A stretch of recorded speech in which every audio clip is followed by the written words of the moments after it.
c'est de cette force dont la Bible parle dans le livre des Actes des Apôtres. La Bible déclare qu'ils étaient assemblés en ce lieu, alors que le cœur des uns et des autres était aspirant. Quelque chose se passa. La Bible décrit qu'un tout à coup se fit. Un tout à coup se fit. Et la force de la gloire de Dieu descendit. Et la force de la gloire de Dieu descendit. Désormais, les hommes qui étaient rassemblés en ce lieu furent tous impactés, transformés par la force, par la force, par la force, par la force du Saint-Esprit, par la force du Dieu vivant, par la force du Dieu éternel. Alors que cette force descend sur Dieu, et que les vies soient transformées.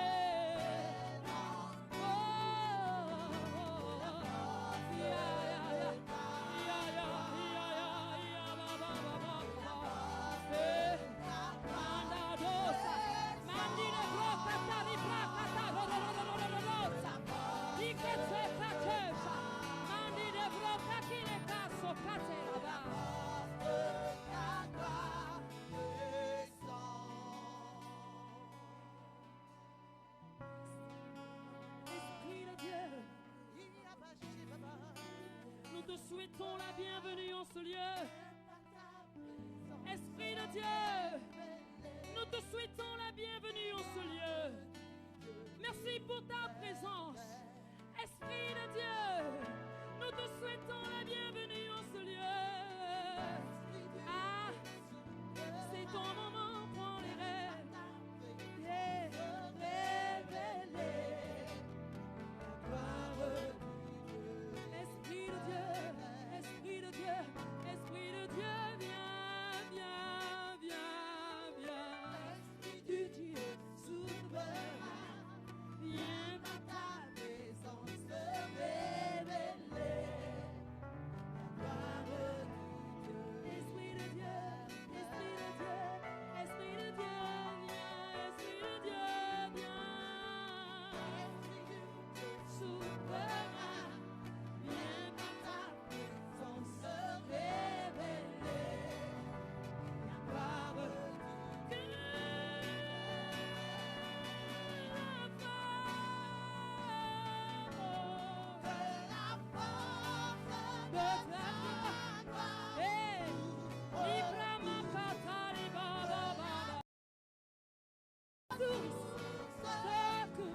C'est toi seul que nous attendons.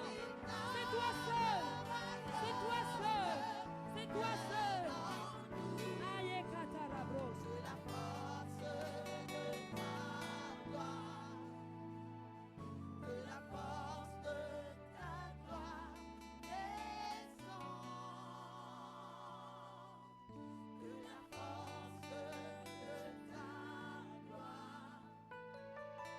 Que la force de ta gloire descend. La Bible dit que ce fut des langues semblables à des langues de feu qui s'opposèrent les unes séparées des autres sur chacun d'entre eux. Et ils furent tous remplis du Saint-Esprit. Ils furent tous remplis du Saint-Esprit. Et le même Saint-Esprit est en ce lieu ce soir. Le même Saint-Esprit est en ce lieu ce soir. Tu as simplement besoin de t'ouvrir. Tu as simplement besoin de te laisser toucher. Tu as simplement besoin de te laisser accéder, de te laisser pénétrer par le Saint-Esprit de Dieu. Par le Saint-Esprit de Dieu. Par le Saint-Esprit de Dieu. C'est Katila Brakaboshi Kataraboshi. Ene mama. Ene mama mama. Ere rabroski tarabraka baba. Ripra katandina no broko kinangasa kosheka. Inke kitondororororo sakate. La brokita. Tu es là, agissant en ce lieu. Père, je t'adore. Oui, je t'adore. Tu es là, œuvrant en ce lieu. Père, je t'adore.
Seigneur, nous apprécions ta grâce. Nous apprécions, Seigneur, la rosée du ciel en ce lieu. Seigneur, tu fais pleuvoir, Seigneur, ô Dieu. Et ta rosée, Seigneur, ô Dieu, vient fertiliser, Seigneur, chaque cœur et chaque vie. Saint-Esprit, tu es présent. Alléluia. Gloire soit rendue à notre Dieu.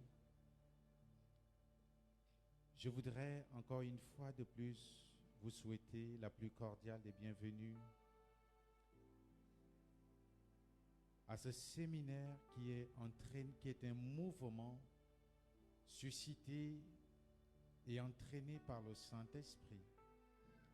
Alors que tu te trouves en ce lieu, la vague de l'Esprit emporte chaque vie, chaque personne, parce que nous rentrons dans le mouvement de l'Esprit. Que le Saint-Esprit fasse ce qu'il a prévu de faire.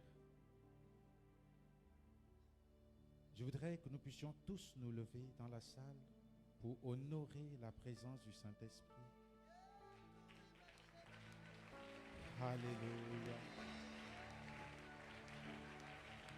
À toi la gloire et toi la majesté. Nous savons que tu es là.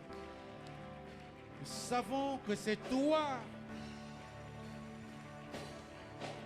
qui agis. Alléluia. Amen. Chers révérends, chers pasteurs, chers prophètes, distingués invités, chers frères et sœurs en Christ, c'est pour moi une lourde responsabilité que d'introduire l'orateur de ce soir. Les mots sont assez faibles pour exprimer ce qu'il est pour moi, certainement pour toi aussi. Alors, je voudrais ici m'essayer de le faire et de le faire selon le témoignage qu'il y a dans mon cœur. C'est quelqu'un certainement que nous connaissons tous, mais pour moi, c'est un père, c'est mon père. C'est quelqu'un, même quand tu te retrouves dans une situation où tu as certainement agi d'une façon pas correcte, mais c'est quelqu'un qui sait rassurer. À un moment donné, je me demande à quel moment il se fâche. Mais c'est mon père. C'est quelqu'un qui me challenge dans le ministère. C'est quelqu'un pour qui j'ai beaucoup d'estime.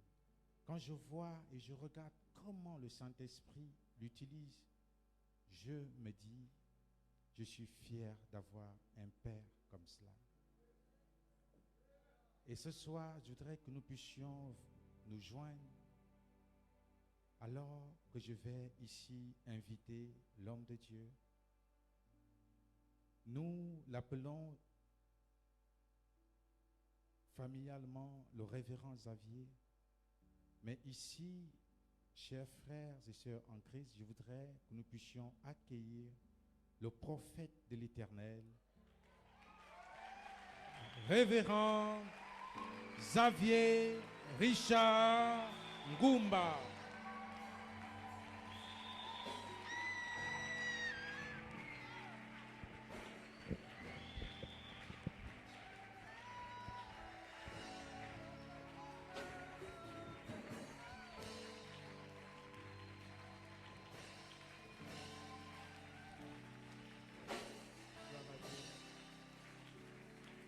Alléluia.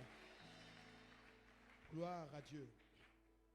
Je voudrais donc commencer par dire toute ma reconnaissance à Dieu pour ce programme et aussi à tous les serviteurs de Dieu qui ont bien fait de venir. S'il vous plaît, je crois que nous allons non seulement passer des moments très très exceptionnels pendant ces 5 jours, je voudrais vraiment qu'on se mette ensemble. Vous comprendrez pourquoi est-ce que Dieu nous a mis à cœur de pouvoir convoquer ces temps. C'est très important parce que si on demanderait à un Gabonais, Dieu habite où? Je crois que l'honnêteté aurait voulu qu'on dise qu'il est à Port-Gentil. Je pensais qu'il y avait des Port-Gentillais ce soir. Gloire à Dieu. Alléluia. Alléluia.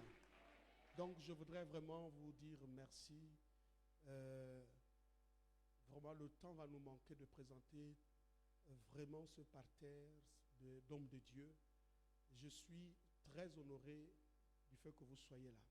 J'espère que Dieu va, ça à coup sûr, il va nous honorer sa parole. Alléluia. Soyez donc bénis, soyez vraiment bénis pour ce que vous faites dans la ville. Gloire à Dieu. Alléluia. Je voudrais également remercier l'Assemblée qui a bien voulu que ces temps se passent et les temps de préparation et surtout particulièrement le Seigneur qui est vraiment à l'œuvre. Que Dieu vous bénisse. Est-ce que nous pouvons maintenant ensemble bénir le Seigneur par des acclamations, des cris? Gloire à Dieu. Alléluia. Est-ce qu'on peut acclamer le Seigneur de gloire? Gloire à Dieu. Alléluia. Dieu est fidèle. Et ça, je n'ai aucun doute. Il est fidèle, il est fidèle. Et il est présent en ces lieux. Je n'ai aucun doute. Alléluia. Maintenant, je voudrais vraiment qu'on prenne 2 minutes, juste 2 minutes. Nous allons nous communiquer quelques grâces. Je veux que tu prennes 2 minutes pour prier, pour que l'atmosphère soit dégagée, pour que Dieu puisse relâcher ses grâces et que tout, comme on dit, chaque mètre carré soit occupé par la présence du Saint-Esprit. Est-ce qu'on peut prier pour celui qui est juste à côté de nous? Est-ce qu'on peut dire des choses? Il y a des gens qui sont partis de Libreville pour ce séminaire. Nous prions le Seigneur pour qu'il soit comblé et que ces gens-là repartent tout en étant visités par le Seigneur.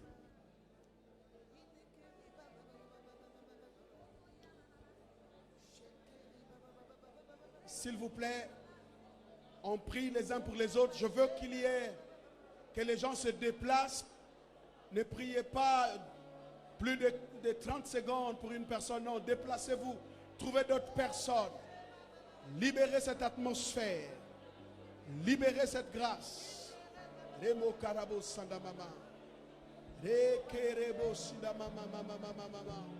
Oriebe kerebo sanda mama karabo sinde bébé. Inda baba baba baba koroshi de bébé kerebo sanda baba. Orina mama baba karabo sinde bébé kerebo sanda. Jésus, Jésus, Jésus. Libérez cette grâce. Libérez cette grâce. Rekerebo sanda makarabo sinde bébé. Rekerebondo mama mama mama mama. Rekerebo sanda makarabo sinde bébé bébé. Rina makarebo sanda makariebo sanda. Rekerebo sa. Rindaba, que les secrets les plus profonds soient révélés, viennent en évidence. Rekanamo sanda makaries.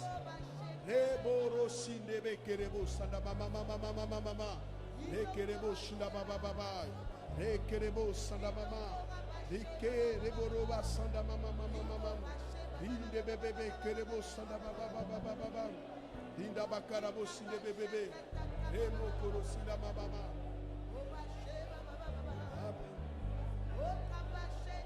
Alléluia. Ora makarebo sinde bebe.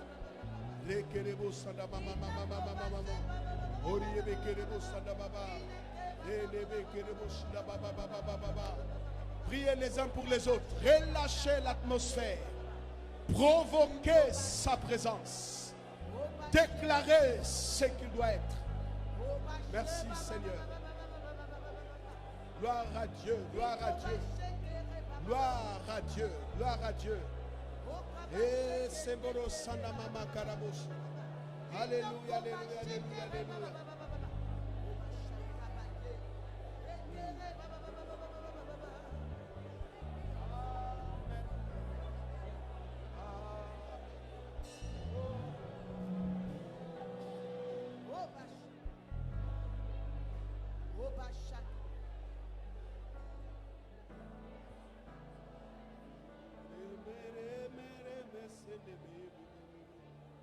Alléluia, alléluia, alléluia.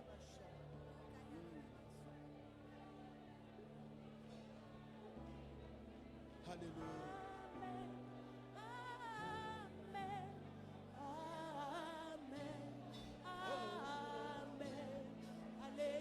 Tous ensemble.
Est-ce qu'on peut acclamer le Seigneur de gloire, notre Dieu, notre Père?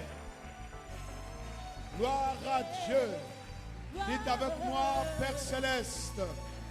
Est-ce qu'on peut le dire plus fort, Père Céleste? Merci pour le don du Saint-Esprit que tu as répandu en ces lieux. Nous voulons te dire merci. À cause de ta présence, les choses se produiront. Grâce à toi, les malades seront guéris. Notre entendement va s'ouvrir et la grande visitation se passera. Tu es présent en ces lieux et nous t'acclamons. Gloire, gloire, gloire. Gloire à Dieu. Alléluia. Gloire à Dieu. Asseyons-nous dans sa présence. Dieu est magnifique. Alléluia. Nous voulons donc commencer cette soirée avec notre thème, le ministère du prophète et le mouvement prophétique. Le ministère du prophète et le mouvement prophétique. Il a quand même été important pour nous Parce que j'ai observé depuis le temps, c'est vrai, il y a 15 ans en arrière, sinon 18 ans en arrière, si j'ai bonne mémoire, où je me suis retrouvé à un endroit et là je me suis mis à prier parce que j'étais en retraite. Et alors que j'étais en retraite, je priais le Seigneur, je cherchais sa face, le Seigneur s'est révélé et il m'a parlé. Mais sauf que cette façon qu'il avait utilisée pour me parler avait totalement bouleversé ma vie. Et je me suis rendu compte que Dieu est un Dieu qui parle. Est-ce que tu peux dire à ton voisin, notre Dieu parle? Alléluia. Donc depuis ce jour, j'ai observé que tout ce qu'il m'a dit, je pourrais dire 80% de tout ce que le Seigneur m'a dit, alors c'est accompli de cette façon qu'il m'a parlé. Donc j'étais, depuis un moment, quelques années, intrigué. Parce que cette fois, j'ai encore vécu la même chose, et j'ai encore vécu la même chose, et encore. Je me suis dit peut-être qu'il était important. Donc j'ai dû cultiver ma soif. J'ai attendu, j'avais des attentes. J'ai vu des prophètes passer qui m'ont béni. J'ai entendu certains prophètes enseigner dans des écoles. Ils m'ont béni. Et je pensais aussi qu'il y avait quelque chose que je voudrais compléter dans tout ce que les autres ont donné. Et c'est ce que je voudrais vraiment vous partager. Il y a une dimension que je pense avoir reçue de la part du Seigneur qui pourra être d'une grande bénédiction pour le corps de Christ. Et j'étais en train de réfléchir là-dessus parce qu'il faut trouver des arguments théologiques pour amener chaque conscience à adhérer à ces vérités. Parce que nous devons trouver nos fondements dans la parole de Dieu. Je suis convaincu que les 5 jours que nous allons passer, le Seigneur va révéler ceux qui sont appelés au ministère prophétique. Alors donc, je pensais, en introduction, peut-être vous dire, l'une des choses qui m'a motivé, c'est depuis un moment également la soif de voir un grand réveil qui perdure, un réveil qui est fort, un renouveau, vraiment comment dirais-je, un rechargement vraiment spirituel. Donc je pensais que c'est vraiment important. Vous savez, avec beaucoup d'humilité, je suis à la faculté de Vaux-sur-Seine depuis plusieurs années et là-dessus, j'ai fait des études très approfondies et la grâce que j'ai eue, c'est d'avoir des éminents professeurs qui peuvent vous apporter quelque chose en théologie. Donc, c'est finalement également le regard d'un théologien. Et je me suis rendu compte en lisant les thèses, parce que quand vous êtes là-bas, à un moment donné, on vous donne des thèses de ceux qui sont passés avant vous et vous pouvez les lire. Et donc, je voudrais ici introduire avec une des thèses d'une dame qui a vraiment des origines africaines parce qu'il fallait bien qu'elle écrive. Beaucoup de ceux qui ont écrit au sujet du réveil en Afrique ne l'ont pas écrit comme il se devait. Donc, vous avez peut-être certaines thèses disponibles. Si vous allez dans le site de la faculté, comment dirais-je, libre de théologie évangélique, vous trouverez en fait un document important, une thèse défendue par une dame que je voudrais donc juste vous partager en introduction. C'est très important. Ayant constaté que les Blancs, les Occidentaux, ont écrit le réveil à ce qui les concerne. Vous avez le réveil de Galles, vous avez le réveil en Occident, il n'y a pas un problème. On nous parle des grandes figures qui sont des revivalistes qui ont vraiment impacté dans le monde chrétien. John Wesley, Charles Finney, vous avez toutes ces personnes-là qui dans leur biographie nous bénissent.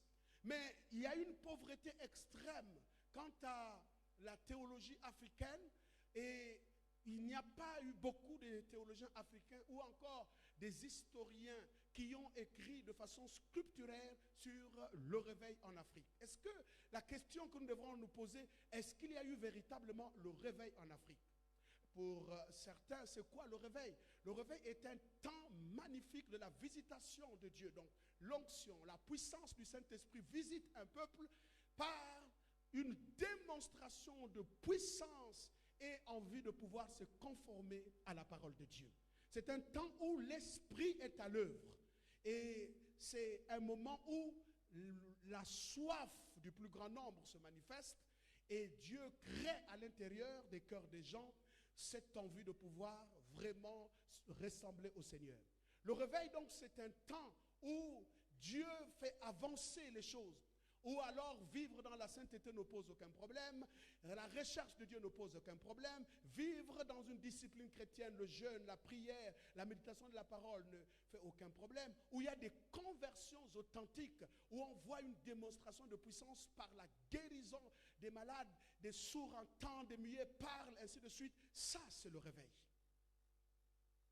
Le réveil en Europe était beaucoup plus un réveil sur la base de l'écriture, la parole de Dieu. Donc nous avons des Jean Calvin, Luther, des gens qui ont amené une certaine, comment dirais-je, réforme pour apporter un rafraîchissement dans l'église ancienne, encore appelée l'église catholique. Alors, je ne vous fais pas l'économie du réveil occidental, mais je vais vous parler du réveil en Afrique. En Afrique, vous allez trouver 3 grandes figures, sinon il y en a plusieurs.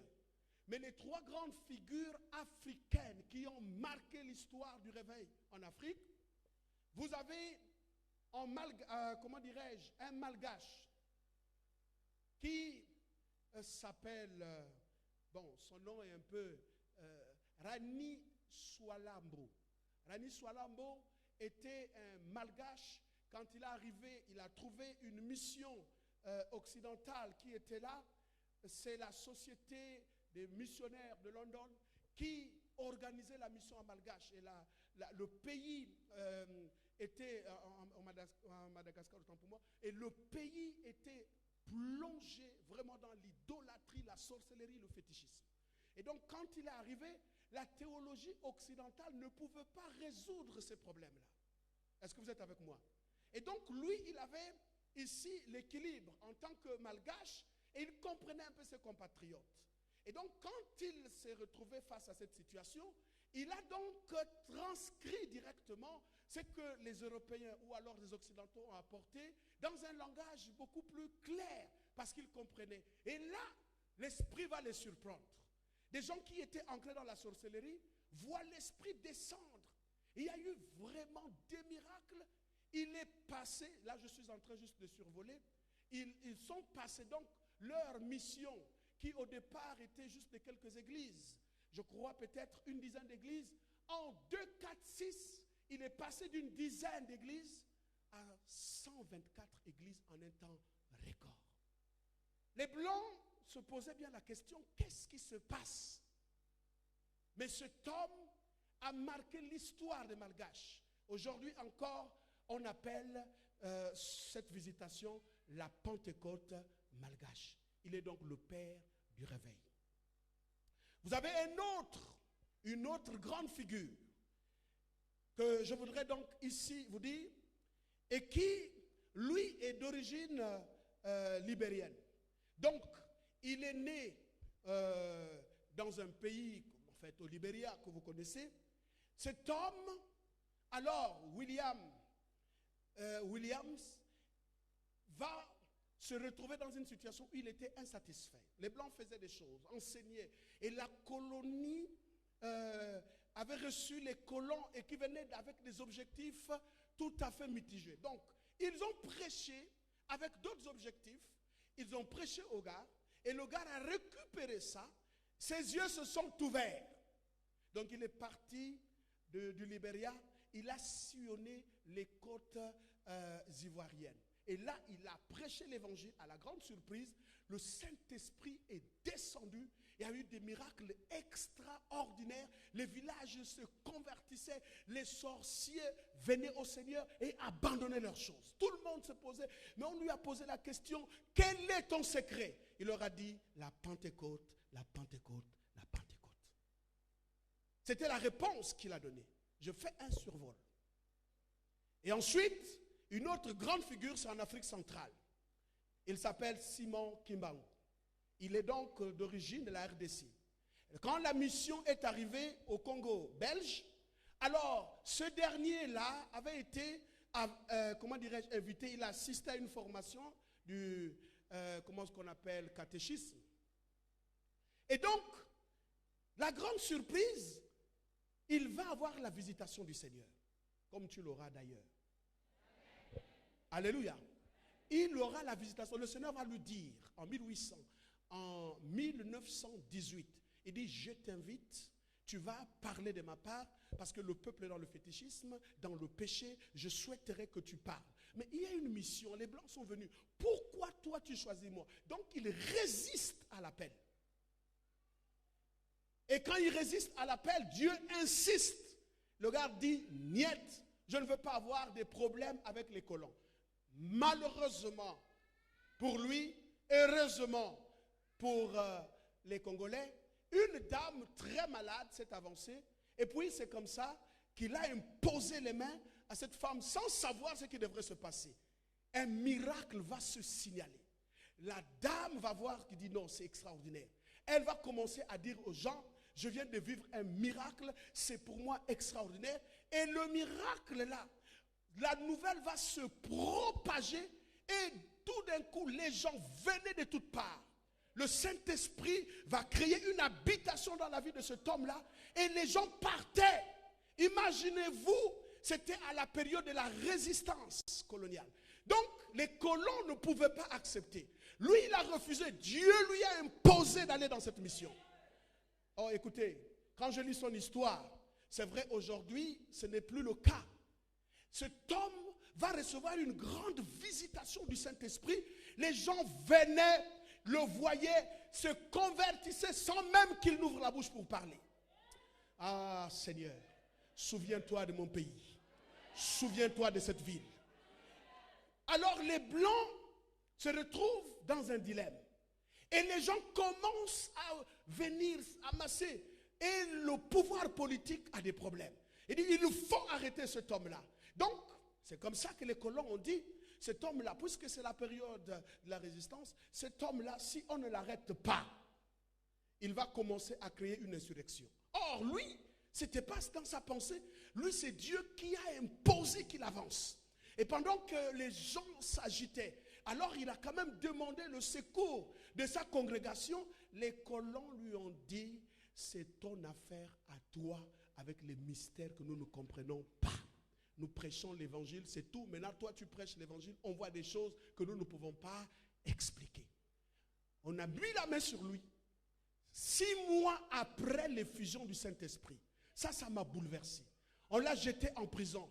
Le monsieur a passé 30 ans en prison. Il est mort en prison. Mais en 6 mois, il parlait avec les gens au travers des grilles.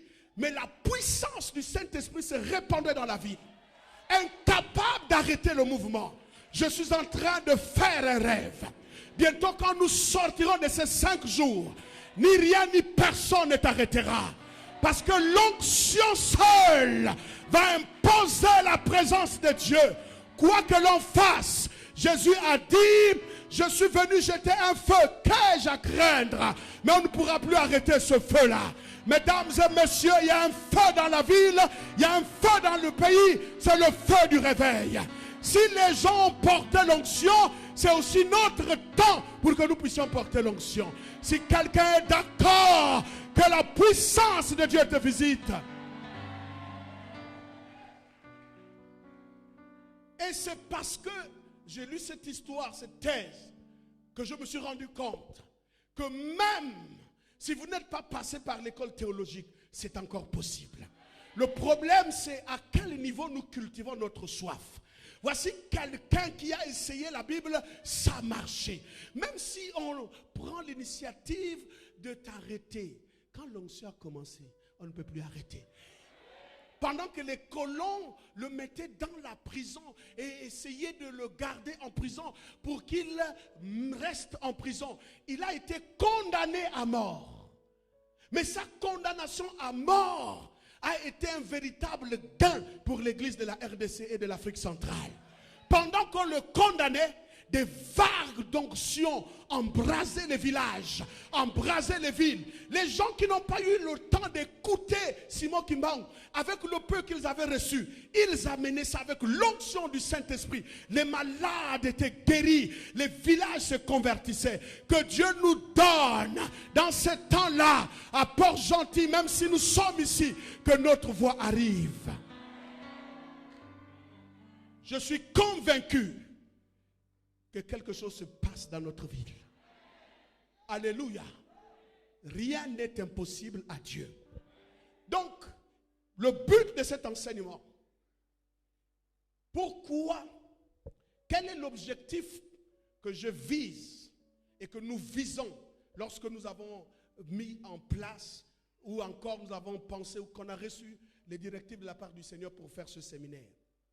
Le but de ce séminaire, à la fin de ce séminaire, nous visons 5 points. Nous visons 5 points de motivation. Le premier point que nous voulons voir à la fin du séminaire, il faut que les séminaristes, il faut que chaque enfant de Dieu venu ici, chaque homme de Dieu, au sortir de ce séminaire, la première chose, nous voulons qu'on enlève, en fait, qu'on éclaire la lanterne des gens au sujet, bien sûr, du prophétique.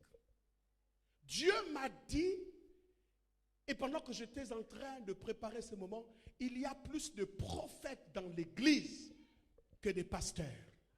Vous lisez toute la Bible, ça se confirme. Mais le problème, c'est que les prophètes qui sont dans l'église ne savent pas que Dieu les appelle dans le ministère prophétique.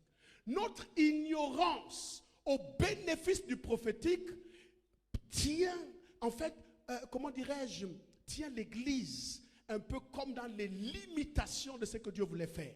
Il y a des réveils que nous ne vivrons pas s'il n'y a pas le prophétique. Il y a des percées que nous ne connaîtrons pas s'il